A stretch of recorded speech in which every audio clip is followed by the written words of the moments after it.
News पहुंचाएगा हर खबर आप तक। साबिक वफाकी वजीर मजहबी उमूर साहबजादा हामिद सईद काज़मी की मरकज़ अहले सुन्नत आमद। सरबराह पाकिस्तान सुन्नी तहरीक मोहम्मद शादाब रज़ा नक्शबंदी से मुलाकात। दोनों रहनुमाओं के दरमियान मुल्की सूरत हाल पर तबादला ख्याल हुआ। साहबजादा हामिद सईद काज़मी का कहना था कि मुल्की हालात किसी भी इंतशार का मुतहम्मिल नहीं हो सकते।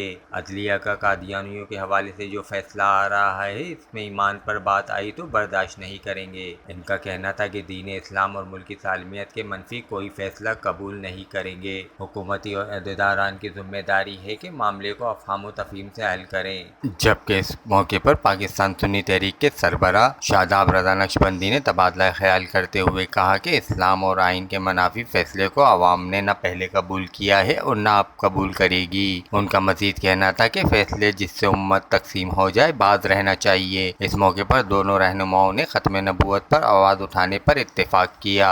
इस मौके पर पाकिस्तान सुन्नी तहरीक के रहनुमाओं में शाहिद गौरी, बिलाल अब्बास कादरी, फ़हीमुद्दीन शेख, मोहम्मद आफ्ताब कादरी, मोहम्मद शहजाद कादरी भी मौजूद थे।